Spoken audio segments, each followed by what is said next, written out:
우리 장로님도 기도해 주신 것처럼 20대 대통령 선거하는 투표 날이 본 투표 날은 3월 9일 수요일이지요. 그리고 어제, 그제, 금, 토 이틀 동안 또 사전 투표를 했습니다. 저도 사전 투표를 앞서 했습니다만은 어쨌든 모든 국민들이 관심을 기울이고 이렇게 이제 투표에 참여를 하고 있는데 나라를 이끌어갈 대통령, 지도자를 뽑는다는 일에 많은 국민들이 관심을 기울인다는 것은 굉장히 복된 일이죠. 근데 이렇게 많은 국민들이 이제 관심을 기울이고 대통령을 뽑는데 그렇게 열심을 갖고 있을까요? 그것은 대통령을 통해서 또 지도자를 통해서 우리나라가 조금 더 안정되어지고 평화롭고 살기 좋은 나라가 되기를 그런 마음이 있어서 그렇게 투표에 열심히 참여하는 것이라 생각이 듭니다. 기독교인뿐만 아니라 모든 국민들이 마음은 다 똑같을 거예요. 그래서 정말 좋은 대통령이 세워져서 우리가 그냥 편안하게 우리의 삶을 살아갈 수 있도록 해주기를 바라는 그런 마음을 가지고 투표에 참여할 것입니다. 그런데 이제 우리의 고민이 정말 대통령이 세워져서 우리가 생각하는 대로 편안하고 좋은 나라가 될 수 있을까? 이제 이런 고민이 없지 않아 있지요. 왜냐하면 잘 아시는 대로 역대 대통령을 우리가 많이 세워봤지만 또 세워보고 나면 실망하고 또 말한 대로 되어지지도 않고 하지도 않고 그래서 많은 실망을 사실 하기도 하죠. 그래서 어떤 면에서는 또 기대가 없어지는지도 모르겠습니다. 그럼에도 불구하고 어쨌든 나라를 이끌어갈 대통령을 우리가 뽑아야 되기 때문에 열심을 내고 참여를 하는데 우리가 다 같이 기도해야 될 것은 정말 하나님께서 세우실 만한 사람을 세워서 이 나라가 하나님께서 기뻐하시는 나라가 되어지고 또 우리 민족을 향한 하나님의 뜻이 잘 끝까지 이루어질 수 있도록 우리가 기도하는 것이 필요하다는 생각이 듭니다. 우리가 다 기대하는 것처럼 누구나 다 예외 없이 우리는 좋은 나라에 살고 싶어 하죠. 그리고 힘이 있는 나라에 살아가고 싶어 합니다. 힘이 없고 살기가 불편하면 그것처럼 힘들고 어려운 일은 없잖아요. 그러면 도대체 어떤 나라가 좋은 나라가 될 수 있고 그리고 힘 있는 나라가 될 수 있고 안전한 나라가 될 수 있느냐 하는 거죠. 성경을 통해서 하나님께서 그것을 우리에게 말씀해 주고 계시는데 오늘 우리가 읽은 이 신명기 말씀은 잘 알고 있는 것처럼 이스라엘 백성들이 애굽에서 나와서 광야 40년의 생활을 다 마치고 이제 약속하신 가나안 땅에 들어가기 직전에 모세가 이스라엘 백성들 앞에서 지나온 모든 세월 속에서 하나님께서 이스라엘을 어떻게 지켜주셨는지를 다시 회고하고 그리고 이제 약속의 땅 가나안 땅에 들어가서 반드시 하나님의 말씀을 잘 지켜 행함으로 말미암아 하나님께서 축복하시는 땅이 되도록 다시 하나님의 말씀을 되새기는 그런 자리가 바로 오늘 그런 의미에서 기록해 놓은 것이 바로 신명기 말씀이라는 거죠. 그래서 오늘 말씀에도 우리가 읽으면서 보았듯이 이제 이스라엘 백성들이 가나안 땅, 약속의 땅에 들어가게 되어졌을 때 하나님께서는 그 이스라엘을 큰 나라로 만들어 주시겠다 이렇게 약속을 해주고 계시는 그런 말씀의 내용인 거예요. 그러니까 그 이스라엘이 약속의 땅에 들어가서는 주변 나라들이 부러워할 만큼 그런 큰 나라가 되게 해주시겠다고 하는 건데 어떻게 그런 나라가 될 수 있느냐? 간단합니다. 오늘 말씀을 보면 그 가나안 땅에 들어가서도 하나님의 법도와 규례를 너희들이 잘 지켜 행하라는 거예요. 그렇게 행하게 되어지면 그것이 삶의 지혜가 되어지고 지식이 되어지고, 그리고 나라와 국가를 든든하게 세우는 진짜 지혜요 지식이 되어진다는 거죠. 그렇게 되어질 때 주변 나라들이, 야, 저 나라는 어떻게 저렇게 부강한 나라, 큰 나라, 위대한 민족이 되었을까? 라고 와서 보게 되어졌을 때 그 나라 안에 정말 참된 지혜와 지식이 있는 것을 보고, 야, 이 나라야말로 정말 위대한 나라, 위대한 민족이구나, 그렇게 인정하게 될 것이라는 거예요. 부러움의 대상이 되는 그런 나라가 될 것이라고 하나님께서 모세를 통해서 말씀해 주신 거예요.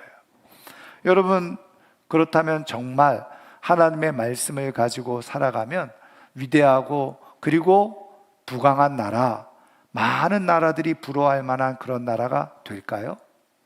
여러분, 우리가 흔히 얘기할 때 소위 강대국이라고 말하면, 여러분, 강대국이 되는 조건이 있습니다. 그 조건은 뭐냐면 일단 경제력이 있어야 돼요. 그 다음에 두 번째로는 군사력이 있어야 됩니다. 그리고 조금 넓은 영토를 가지고 있고 거기에 맞는 인구가 있어야 돼요. 사람이 많아야 돼요. 이게 세상에서 말하는 약간 강대국의 일반적인 조건입니다. 그런데 여러분 보면 지금 이스라엘을 향해서 하나님께서 큰 나라가 되게 해주겠다라고 말씀하시는데, 이 말씀에 보면 뭐 이스라엘이 뭐 경제적으로 크게 되겠다, 아니면 군사적으로 크게 만들어주겠다, 많은 인구를 만들어주겠다, 뭐 이런 약속이 없다는 거예요. 그런 말씀이 없어요. 여러분 아시는 대로 실질적으로 이스라엘은 광야 40년 생활을 했잖아요. 떠돌이 생활을 한 거나 마찬가지예요. 거기에 무슨 경제적인 부가 생겨날 수 있었겠습니까? 경제 생활 자체가 안 됐는데 무슨 경제력이 있었겠어요? 또 군사력은요. 군사력은 나름대로 경제적인 뒷받침이 돼야 되기도 하고 훈련도 돼야 되기도 하는데, 광야에서 그냥 떠돌이 생활하면서 무슨 군사훈련을 제대로 받겠으며 무기가 있었겠습니까? 그러니까 이 이스라엘은 뭐 경제적으로도 군사적으로도 뭐 보잘것없는 그런 나라죠. 더군다나 더 나아가서 말이죠, 그래도 인구라도 사람 수라도 좀 많아야 되는데, 여러분 우리는 생각할 때 이스라엘 백성들이 굉장히 많았을 것이다 이렇게 이제 우리가 생각하잖아요. 장정만 뭐 60만 명이고 거기에 따른 식솔들, 여자들하고 자녀들하고 또 뭐 다른 노예들하고 다 합치면 훨씬 많은 숫자라고 생각하기 쉬워요. 그런데 여러분 우리가 성경 신명기 7장을 넘어가 보면 하나님이 이스라엘을 당신의 민족으로, 당신의 백성으로 택하신 이유를 말씀하시면서 너희가 수요가 많아서 그런 것이 아니다, 아예 딱 못 박아서 말씀하세요. 그러니까 인구가 많기 때문에 이스라엘을 하나님의 백성으로 택하신 것이 아니라는 거예요. 그리고 실질적으로도 보면 그 당시에 주변 강대국들은 어떤 나라들이었습니까? 뭐 이집트라든지 뭐 아수르라든지, 그 다음에 이후에 나타나는 바벨론, 페르시아, 뭐 로마, 다 경제적으로 그리고 군사적으로 또 인구도 많은 그런 다 대국들이었던 것을 우리가 이제 알 수가 있죠. 그런 거에 비하면 사실은 이스라엘은 너무나도 보잘것없고 초라하고 아무것도 가지지 못하고 힘도 없는 그런 나라요 백성이었다. 근데 그런 나라를 어떻게 위대한 나라, 위대한 민족, 주변 나라들이 다 부러워할 나라로 만들 수가 있느냐는 거죠. 근데 하나님께서 말씀해 주시는 건 뭐예요? 하나님의 말씀, 다시 말하면 법도와 규례를 잘 지켜 행하면 이 작은 나라, 보잘것없는 나라인 것처럼 보이지만 이 나라가 큰 나라, 위대한 나라가 될 수 있다라고 하나님이 말씀해 주고 계시는 거예요. 여러분, 그러면 하나님의 말씀을 지켜 행하면 어떻게 위대한 나라, 큰 나라가 될 수가 있느냐는 거죠. 여러분, 하나님의 말씀을 지켜 행한다는 것은 내가 하나님을 인정한다는 것이고, 내가 하나님께 속한다는 의미고, 내가 하나님의 백성이 된다는 그런 의미가 거기에 담겨져 있죠. 내가 하나님께 속해 있으니 하나님의 말씀을 지키는 것 아니겠어요? 하나님께 속해 있지 않으면 하나님의 말씀을 굳이 지킬 필요도 없고 지킬 이유도 없는 거예요. 하나님께 속해 있기 때문에 하나님의 말씀을 지키는 거죠. 그런데 성경은 그것을 무엇으로 말씀하고 있느냐? 그것이 바로 하나님의 통치와 다스림을 받는 하나님의 나라라는 거예요. 그러니까 우리가 하나님의 나라 그러면 우리는 천국, 죽어서 가는 천국만 생각하기 쉬운데, 우리가 성경을 통해서 충분히 알 수 있는 것처럼 하나님의 나라는 어떤 것입니까? 하나님의 통치가 임하는 곳이죠. 하나님의 말씀이 이루어지는 곳이 하나님의 나라인 것이에요. 그래서 예수님도 하나님의 나라가 온다 이렇게 말씀하시기도 하고, 내가 하나님 나라에 간다 그렇게 말씀하시기도 하셨죠. 그 얘기는 뭐냐면, 하나님 나라가 온다는 것은 하나님의 말씀으로 지배받고 다스려지고 통치되어지는 그런 일들이 일어나게 되어질 거라는 거예요. 그게 하나님의 나라라는 거죠. 그러니까 여러분, 지금 단순히 이스라엘 백성들이 가나안 땅에 들어가서 살아가는 것이 단순히 이스라엘의 민족, 이스라엘 나라, 그것이 아니라 하나님은 그 나라를 하나님 나라의 모델로 삼으실 계획을 가지시고 지금 말씀하고 계시는 거예요. 그래서 하나님의 말씀이 이루어지고 하나님의 말씀의 지배를 받는 나라, 그 나라가 바로 큰 나라요, 위대한 나라요, 그리고 좋은 나라라고 하나님께서 말씀해 주고 계십니다. 하나님 나라가 되어지면 하나님이 다스리시죠, 하나님이 지키시죠, 하나님이 통치하시죠, 하나님이 축복하십니다.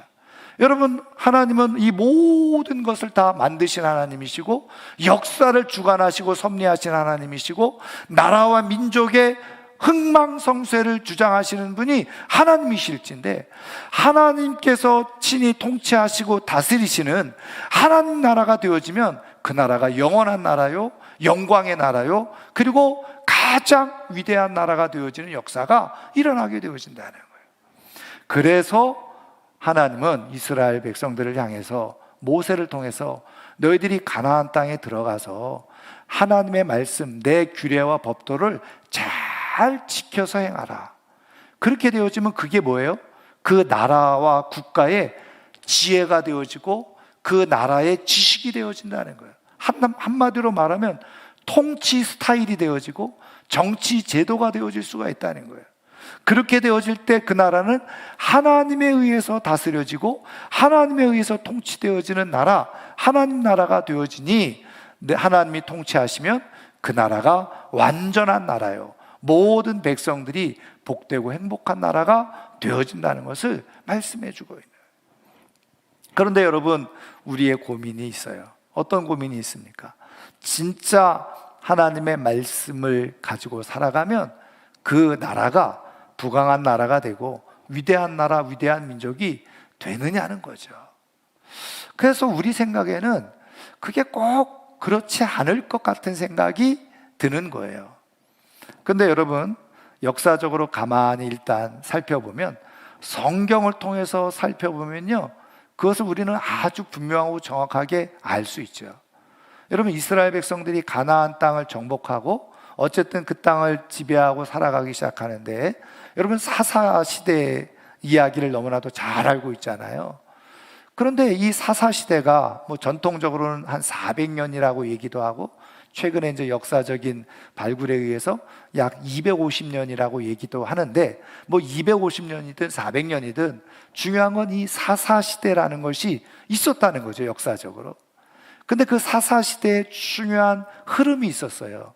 어떤 내용입니까? 이스라엘 백성들이 하나님의 말씀을 지켜 행할 때는 평화로운 때가 되어지고 풍족한 때가 되어졌어요. 그런데 이 평화와 풍족을 자기네들이 마치 대단한 힘과 능력과 지식을 가지고 이룬 것처럼 생각하고 하나님을 외면하고 등지고 말씀을 떠나면 외부로부터 침입이, 공격을 받게 되어지는 거죠. 위협을 당하게 되어지고, 그래서 곤경에 처하게 되어지고 나라가 힘들어지게 되어지는 거예요. 그러면 또 하나님 앞에 잘못했다고 회개하고 돌이키면 하나님은 사사를 보내셔서 사사를 세워서 다시 모든 외적들을 물리치게 하시고 다시 평화로운 시간들을 보내게 하시는 거예요. 그러니까 이 사사시대의 모습을 보면 하나님의 말씀의 지배와 통치가 이루어졌을 때와 하나님의 말씀을 떠났을 때가 아주 극명하게 대비되어 보여주는 그런 내용, 그런 시대의 모습을 우리에게 보여주고 있다고요. 그것을 통해서 하나님이 말씀하시려고 하는 게 뭐예요? 하나님의 말씀을 따라서 하나님의 통치와 지배를 받게 되어지면 안전하고 평화롭고 좋은 나라가 되어지지만, 하나님의 말씀을 외면하고 하나님을 떠나고 하나님을 부정하게 되어질 때 그 나라는 곤경에 처하고 위기에 처하게 되고 어려움에 처하게 되어질 수밖에 없다는 것을 사사시대의 모습을 통해서 우리에게 교훈해 주시고 말씀해 주고 계시네요. 여러분, 이 모습은요, 오늘 우리의 역사 속에서도 현재에서도 그대로 나타나고 이루어지고 있음을 믿으시기를 주님의 이름으로 축원합니다. 그래서 여러분, 지금 세계 국제연합 UN이라고 얘기하죠. 거기에 회원 국가로 가입한 나라가 제가 알고 있기로는 2022년 현재 193나라로 되어져 있어요. 그런데 이 193개의 나라 중에는 우리가 흔히 말하는 잘 사는 나라가 있고 못 사는 나라가 있다는 거죠. 그래서 사람들이 왜 잘 사는 나라가 있고 못 사는 나라가 있을까? 이제 거기서 궁금했어요. 그래서 그것을 연구하기로 했던 사람들이 있습니다. 조금 시간이 좀 오래됐습니다만 10여 년 전에 미국의 그 미주리라고 하는 주에 그 세인트 루이스 연방준비은행이라고 있는데, 거기 연구팀이 이거를 한번 우리가 연구를 해보자 한 겁니다. 당연히 인전 왜 뭐 경제적으로 잘 사는 나라 못 사는 나라 하니까 경제적인 조건을 가지고 이제 연구를 하게 된 거죠. 그래서 뭐 인구수라든지 노동의 질이라든지 저축을 얼마나 하는지 투자를 어떻게 하고 있는지 그 나라의 법과 제도가 어떻게 되어져 있는지 이런 것을 종합적으로 경제적인 측면에서 연구를 한 거예요. 근데 그렇게 연구를 하다 보니까 노동의 질의 차이가 있다는 걸 또 발견하게 된 겁니다. 그 얘기는 뭐냐면 똑같은 보수와 똑같은 환경, 똑같은 기계를 가지고 일하는데, 그리고 똑같은 시간을 일하는데 어느 나라 국민들은 생산량이 높은 거예요. 어느 나라 국민들이 일하면 생산력이 낮은 겁니다. 생산량이. 이상하다. 똑같은 보수를 주고 똑같은 기계를 움직여서 그리고 똑같은 시간을 일하는데 왜 어느 나라는 생산량이 높고 어느 나라는 생산량이 낮을까? 이상하잖아요. 무슨 조건이 다르다 그러면 그렇겠지만. 그래서 그거를 연구하기 시작한 거예요. 왜 그럴까? 그래서 이제 국제 투명성 기구의 협조를 얻어가지고, 그러면 이거는 단순히 환경적인 요인이 아니라, 법적인 요인이 아니라, 정치적인 요인이 아니라, 사회적인 요인이 아니라 그 사람의 개인의 문제일 것이다. 이렇게 보고서 그런 부분을 좀 연구를 하면서 그 나라가 가지고 있는 정신 문화를 좀 연구를 한 겁니다. 근데 정신 문화의 가장 큰 지배를 받는 거는 뭐냐? 요인은 뭐냐? 바로 종교라는 거예요. 그래서 종교를 연구하기 시작했어요. 같이. 그래서 내린 결론이 있어요. 아하, 똑같은 조건에서 왜 생산량이 다른가 했더니 그 국민들을 지배하고 있는 정신, 그 배후에 있는 종교적인 역할이 있는데, 한마디로 말하면 내세에 지옥과 천국이 있다라는 것을 믿고 있는 국민들은 생산량이 높다는 거예요. 근데 죽은 다음에 무슨 지옥 따위가 있어? 그리고서 죽으면 모든 게 끝나지.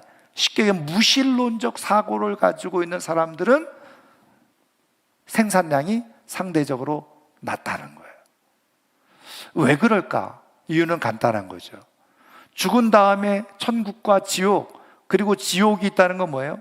내가 지금 현재의 삶을 충실하게, 바르게, 정직하게 살아가지 못했을 때 지옥에 간다는 걸 알고 있는 사람, 믿고 있는 사람들은 어떻게 한다는 거예요? 자기에게 주어진 자리에서 성실하게, 정직하게, 바르게 그나마 살아가려고 한다는 거예요. 그런데 죽어서 아무것도 없고 그냥 뭐 무신론자, 죽으면 끝이지 뭐. 그러면 인생은 단 한 번뿐인 인생인데 뭐 성실하게 착하게 열심히 살아갈 필요 뭐 있어? 그냥 놀고 쾌락을 즐기면서 단 한 번뿐인 인생, 그냥 놀다 즐기다 내가 하고 싶은 대로 살다가 죽으면 그만이지. 그러니까 일을 해도 그냥 억지로 할 수 없이 일하는 거예요. 그러니까 생산량이 어떻게 해요? 줄어들더라는 거죠. 이때에 가장 바른 종교, 그거 뭐냐? 바로 기독교라는 거예요. 기독교의 복음을 바르게 알고 그리고 진리를 바르게 하는 사람들은 삶을 정직하게 살아가고 성실하게 살아가고, 그러다 보니까 자기에게 주어진 일에 책임을 갖게 되어지고 하나님 앞에서 심판받을 것을 두려워하면서 나름대로 상대적으로 그리고 바르게 삶을 살아가니까 삶이 다르고 생산량이 다르고 살아가는 모습이 다르고, 그러다 보니까 어떻게 해요? 부유한 그런 모습을 가지고 삶을 살아가게 되더라는 거예요. 그래서 종교가 무의미한 것이 아니라 바른 종교, 바른 신앙을 가지고 있고 바른 진리를 가지고 있는 사람들의 삶이 달라질 수밖에 없다는 것을 이 분명한 연구를 통해서 이야기를 해주고 있다는 거예요. 여러분, 이러한 이야기는요, 우리나라에서도 실제화되어졌고 또 세계적으로도 실제화되어진 그런 이야기잖아요. 여러분, 1864년에 유럽의 덴마크라고 하는 나라하고 그 당시에 프러시아, 이제 독일이죠, 전쟁이 있었어요. 근데 그 전쟁에 덴마크라고 하는 나라가 아주 심하게 패하게 됩니다. 그러면 전쟁에 패하게 되어지면 하는 일이 뭐냐면 전쟁 배상금을 물어야 되는 거예요. 그럼 패한 나라가 그걸 물어야 되잖아요. 그래서 이 덴마크라고 하는 나라가 그 배상금을 독일에다 엄청나게 물었어요. 그리고 그 덴마크에서 그냥 가장 자랑스럽게 끼는 곡창지대, 곡식을 많이 만들어내는 그 곡창지대라고 하는 홀스타인, 홀스타인이라고 하는 이 지역을 독일에게 다 넘겨줄 수밖에 없었습니다. 그러니까는 전 나라가 쫄딱 망하게 된 거죠. 중앙은행이 파산되어지고 경제적으로 완전히 몰락하게 되어진 겁니다. 그러니까 이제 사람들이 더 이상 희망이 없이 절망 가운데 빠져버리게 된 거죠. 나라 경제는 어려워지고, 그러니까 거기에 따르는 부정부패가 심해지고, 그리고 알코올 중독자가 늘어나고, 그리고 같이 나타나는 게 뭐예요? 퇴폐적인 문화들이 만들어지게 되어지는. 그러니까 한마디로 덴마크는 쓸모없는 나라가 된 거예요. 망한 나라가 되어지는 거예요. 그러니까 거기에서 태어나서 자라는 젊은이들이 무슨 희망과 기대가 있겠습니까? 젊은이들마저도 모든 희망이 없는 절망적인 상태에 있었던 거예요. 그때 한 사람이 등장을 하죠. 그래서 지옥문에서 돌아서자, 지옥문에서 돌아서라, 이런 캐치프레이어를 가지고, 그리고 중요한 거는 상황과 환경이 아니라 사람의 정신이다. 그래서 국민고등학교를 설립을 합니다. 근데 이 국민고등학교는 다른 게 아니에요. 기숙형 학교인 겁니다. 그래서 짧게는 6개월, 1년 여기 들어와서 같이 합숙하면서 같이 공부하고 같이 훈련하고 그리고 직업도 찾고, 그래서 사회에 내보내는 그런 교육운동을 일으키게 된 거예요. 근데 그 국민고등학교에서 가르치는 교과의 50%의 내용이 뭐냐? 성경이었습니다. 성경을 가르친 거예요. 하나님의 말씀을 가르친 거예요. 그리고 그것에 따른 세 가지 정신을 가르쳤는데, 삼회, 세 가지를 사랑하라. 삼회 정신을 가르쳤는데, 하나님을 사랑하라, 그리고 이웃을 사랑하라, 땅을 사랑하라. 그것을 가르치기 시작한 거예요. 근데 거기서 배우고 훈련하고 나온 젊은이들, 사람들이 정신이 바뀌어지기 시작한 거죠. 그래서 하나님의 말씀으로 무장되어져서 하나님의 말씀을 따라서 그들이 삶을 가려고 하다 보니까 바뀌어지는 역사가 일어나는 거예요. 그래서 덴마크가 그 완전한 패장국에서, 그리고 멸망받은 나라에서, 그리고 회복이 일어나기 시작하죠. 다시 경제적으로 다시 발돋움하게 되어지고, 그래서 가장 평화롭고 안전한 나라가 되어지게 되어졌다는 거예요. 여러분, 이때 이 일을 주도했던 사람이 누구냐? 우리가 너무나도 잘 알고 있는 그룬투비 목사님이에요. 이 그룬투비 목사님이 기도하면서 그것을 깨닫고, 이 나라를 살리는 것은 다른 것이 아니라 하나님의 말씀이라고 생각해요. 하나님의 말씀이 이 나라를 살린다라고 생각을 하고, 그 말씀으로 국민들의 정신을 바꿔요.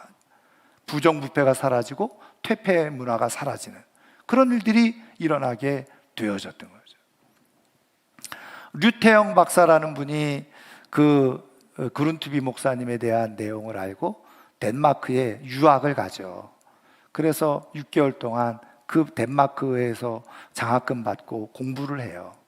그리고서 그 공부를 하면서 1960년대 이거를 우리나라에서도 좀 했으면 좋겠다 해가지고 귀국해서 건국대학교 교수를 하면서 박정희 대통령에게 이 그룬투비 목사님의 이 정신을 우리가 가지고 우리나라도 한번 살려보도록 했으면 좋겠다라고 제안을 한 거예요. 그래서 만들어진 것이 새마을 운동입니다.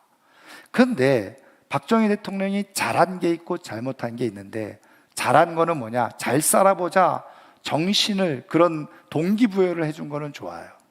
그리고 박정희 대통령이 했던 최고의 어떤 정신적인 공은 뭐냐면, 모든 미신과 무당을 철폐해버렸어요. 이거는 혹세무민, 국민들을 망가뜨리는 일이다. 그래가지고 하나님을 믿지는 않았지만 이 무당 이런 거는 다 없애야 된다. 그래가지고 그때 다 그 무당 그런 걸 없애버렸잖아요. 그리고서 잘 살아보자 하는 거예요. 그때 한 발짝 더 나가서 정말 이 복음으로 그냥 새롭게 하면은 뭔가 더 달라지는 역사가 이루어졌을 텐데, 그거는 조금 놓친 거예요. 근데 그거를 같이 했던 게 뭐예요? 한국 교회였죠. 그래서 새마을 운동과 더불어서 복음의 역사가 한국 교회에 나타나기 시작하면서 교회가 부흥하기 시작하고 경제적으로 더불어서 같이 부흥하게 되어지는 일들이 일어나게 되어졌던 거예요. 여러분, 지금도 전 세계에 하나님의 진리의 말씀이, 복음이 정직하고 바르게 제대로 그렇게 들어가서 심겨진 나라들은 변화가 일어나기 시작해요. 역사가 일어나기 시작하는 거예요.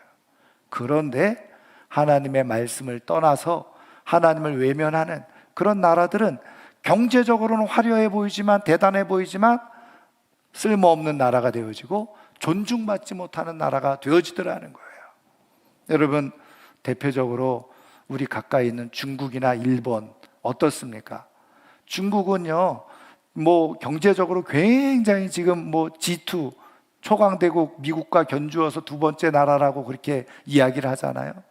그래서 그냥 중국을 어떻게든지 세계에 영향력 있는 나라로 만들려고요, 이 동남아시아의 가난한 나라, 아프리카 가난한 나라에 엄청난 돈을 쏟아부어 투자를 했어요. 그러면은 자기네가 세계적으로 영향력이 있는 나라가 될 거라고 생각을 한 거죠. 그런데 말씀드린 것처럼 그 중국의 유명한 석학이 말이죠, 한 2년 전인가요? 그 실질적으로 발표를 했어요. 중국의 지도자들을 모아놓고 강연을 하면서 중국이 이렇게 전 세계적으로 많은 부를 가지고 풀고 베풀고 하고 있는데 왜 중국은 세계에서 존중받지 못하는 나라가 되고 있는가? 그러니까는 결정적인 순간에 도움받았던 나라들이요, 다 중국을 배제한다는 거예요. 이유가 뭘까요? 아무리 돈이 많고 힘이 있어도요, 하나님을 외면하고 공산주의잖아요. 중국은 틀이, 이데올로기 자체가 공산주의잖아요. 공산주의는 뭐예요?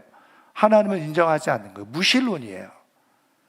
하나님을 인정하지 않으니까 아무리 경제적으로 그렇게 대국이 되어져도 세계에서 인정받지 못하는 나라가 되어지는 거죠. 힘없는 나라가 되어지는 거예요. 위대한 나라가 아니라 껍데기만 화려한 나라가 될 뿐인 거죠.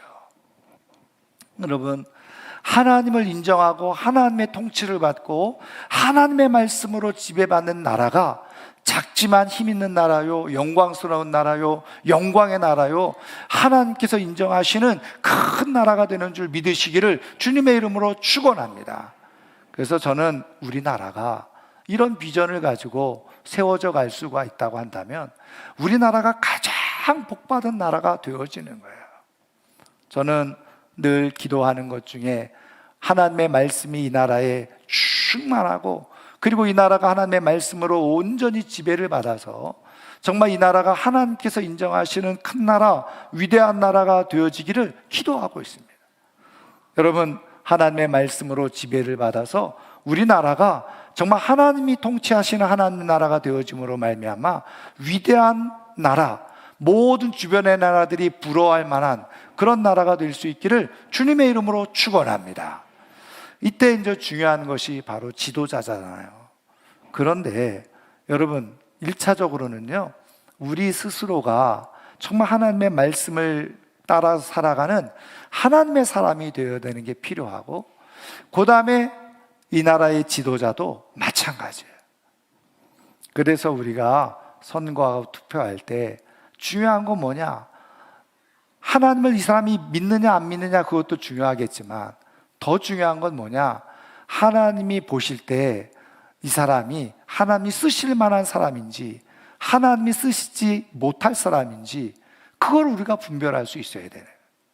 그러면 다른 건 몰라도 나라의 법을 세우는, 근간이 되어지는 법을 세우는 일에 있어서 하나님의 법도와 하나님의 정신을 가지고 하려고 하는지, 아니면 인간의 욕심을 따라서 인간적인 생각을 가지고 이 법을 만들고 세우는지를 보면은 알 수가 있는 거죠.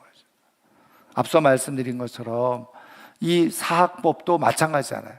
말 그대로 사학법인데 사악법이 돼버려잖아요. 왜 그럴까요? 기독교 정신을 말살시키려고 하는 거예요. 그래서 교회가 교회로서 기독교 정신이 그 학교에서 그렇게 나타나지 못하도록 자꾸 막으려고 하는 거예요. 여러분, 하나님께서 그것을 기뻐하시겠어요? 지금도 여러분 아시는 것처럼 미션 스쿨, 그래서 기독교 정신으로 선교사들에 의해서 세워졌고 기독교 정신을 가지고 있는 사람들에 의해서 세워져서 내가 기독교 정신으로 이 학교를 운영해가고 세워가겠다라고 했는데 성경을 못 가르치게 만들어버린 거예요. 자기의 사재를 다 털어서 나는 기독교 정신으로 이 학교를 그리고 학생들을 가르치겠다 했는데 다 성경을 못 가르쳐요. 예배 못 드리게 해버렸어요. 법으로 그렇게 만들어버려요. 하나님의 법을, 하나님의 규례를 자꾸 무시하는 법을 만들어버리는 거죠. 여러분 잘 아시는 차별금지법, 이름은 그럴듯하잖아요. 차별하지 말자는, 누가 차별을 하지 말자는 거를 반대할 사람이 누가 있겠습니까? 근데 문제는 거기에 아주 의도적으로 독소적인 그런 법의 내용을 집어넣은 거잖아요. 동성애 허용하라는 거예요. 성적 취향이라는 거죠.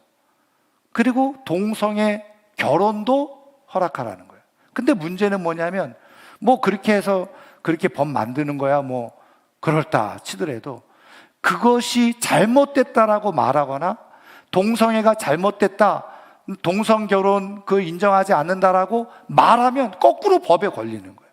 그런 엉터리 법을 만들어 놓는 거예요. 그래서 그런 것에 대해서 아예 말하지 못하더라고요. 근데 여러분 성경을 가만히 읽어보면 하나님께서 제일 가증히 여기시는 악한 모습 중에 하나가 뭐예요? 동성애잖아요. 그런데 합법적으로 동성 결혼을 인정해서 그걸 가정으로 인정하겠다는, 그리고 그런 것이 잘못됐다라고 말하면 금지법에 의해서 법의 제재를 받아요. 그래서 뭐 아시는 대로 뭐 감옥에 가든지 벌금을 물든지 그렇게 하겠다는. 여러분, 하나님이 싫어하시는 것을 법으로 만들려고 하는. 우리가 잘 분별하고 있어야 되죠. 그렇게 된 사람들이 나라의 지도자가 되면 어떻게 되겠습니까? 저는 하나님께서 전혀 기뻐하지 않으실 거예요. 그리고 그런 법에 의해서 이제는 그런 것을 말도 못하게 만들어버려요. 결국은 뭐예요? 하나님의 법이 사라져버리고 인간적인 사단에 의해서 만들어지는 법들이 지배를 하기 시작해요. 그러면 하나님 나라는 사라지고 하나님의 통치는 사라지고 그냥 사악한 일들만 일어나게 되어지는 거예요. 여러분, 우리나라가 굉장히 좀 혼란스럽잖아요. 이념적으로, 이데올로기적으로 나눠져 있잖아요. 지역적으로 나눠져 있죠. 계층적으로 나눠져 있죠. 저는 이 원인이 어디에 있다고 보느냐. 여러분, 우리나라 최근에 종교 실태를 조사를 했어요. 그런데 예전에는 종교인 인구가 60%를 넘었습니다. 근데 지금은 거꾸로 됐어요. 무신론, 무종교, 종교를 갖고 있지 않고 무신론자들이 60%를 넘어가고 있습니다. 제가 아까 말씀드렸죠. 무신론자가 많아지면 그 다음에 나타나는 일들이 뭐냐? 그냥 삶을 의미 없게 살아가는 거죠. 그러니까 뭐가 많이 생겨나요? 퇴폐 문화가 많이 생겨나는 거예요. 근데 쾌락을 즐기면서 살아가는 게 목적이니까. 일 하고 싶어 하지 않아요. 하려고 하지 않아요. 여러분, 요즘 가만히 보세요. 문화적으로 일하고 싶어 하는 사람이 있습니까? 어떻게 해서든지 나라가 그냥 주는 돈 받아가지고 그냥 내가 살면 됐지 이런 생각만 하고 있잖아요. 예전처럼 내가 성실하게 정직하게 열심히 내가 일해서 내 삶을 이루어 보겠다, 삶을 살아보겠다, 이런 생각을 안 하고 있잖아요. 정신과 생각이 이미 죽어가고 있는 거죠. 그러니까 지금은 당장은 경제적으로 아직 문제는 없을지 몰라요. 그런데 하나님이 이때부터 역사하지 않으시고 하나님을 붙들어 주지 않으시면 그냥 무너지게 되어 있는 거예요. 한순간에 무너지게 되어져 있어요. 하나님은, 저는 우리나라를 향한 하나님의 뜻이 있다고 믿습니다. 그래서 복음이 전해졌고 지금 세계에서 복음의 선두주자로 작은 나라지만 영향력 있는 나라로 지금 하나님이 사용하고 계셔요. 제가 말씀드린 것처럼 우리나라의 지도자들이 똑똑하고 잘나서 우리나라가 이렇게 됐습니까? 천만의 말씀이에요. 하나님은 우리나라를 통해서 하나님이 일하고 계시는 목적이 있어요. 뜻이 있어요. 세계 선교의 하나님의 복음의 나라로 이 나라를 사용하시기 위해서 이 나라를 경제적으로 또 여러 가지 위협 속에서도 하나님께서 지켜주신 거예요. 그런데 하나님을 무시하고 하나님을 법을 무시하는 법을 만들고 그렇게 하려고 하는 하나님의 법을 제재하는 법들을 만들고 지금 하려고 하는 거죠. 하나님께서 이 나라를 기뻐하시겠어요? 여러분, 소돔과 고모라가 멸망한 이유를 잘 아시죠? 여러분, 소돔과 고모라가 죄악이 많아서 멸망했다라고 생각하면 그건 1차적인 생각이에요. 더 중요한 본질은 뭔지 아세요? 죄악이 아무리 많아도요, 하나님이 아브라함에게 말씀하신 그대로 의인 10명만 있어도 하나님은 망하게 하지 않으시려고 했다는 거예요. 여러분, 사람들이 살아가는 데는 죄는 있을 수밖에 없어요. 죄를 인정하라는 게 아니라 그게 우리의 인생의 모습이에요. 근데 그런 가운데서도 하나님께서 지키시는 나라, 지키시는 백성들이 있다는 거예요. 어떤 사람들? 하나님의 말씀을 지켜 살려고 하는 사람들, 의인. 그 사람들만 있으면, 하나님이 원하시는 그 사람들만 있으면 망하지 않는다. 여러분, 저는 오늘 우리가 정말 이 나라의 그 멸망을 막아서는 10명의 의인이 되기를 주님의 이름으로 축원합니다. 그러면 어떻게 돼야 돼요? 말씀드린 것처럼 우리가 잘 시대를 분별해서 하나님의 법을 세워가는 사람을 세워야 된다.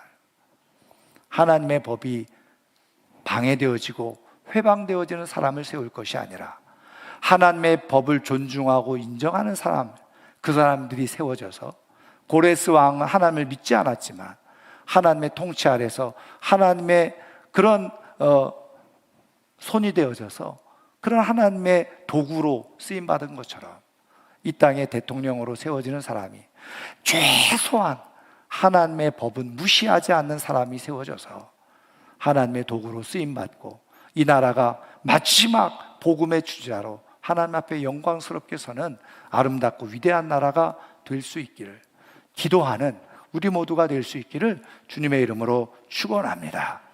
하나님의 말씀이 지배되어져야지 하나님의 역사가 나타나고 하나님의 말씀으로 국가와 민족의 근간으로 삼을 때 하나님이 통치하셔서 안전한 나라, 평화로운 나라, 위대한 나라가 되어지는 거예요. 우리 다 같이 기도할 때 하나님의 말씀으로 세워지는 나라가 되게 해달라고 기도하는 가운데 이 나라의 민족이 끝까지 하나님의 영광 가운데 거룩한 도구로 쓰임받는 그런 나라와 민족이 될 수 있기를 주님의 이름으로 축원합니다.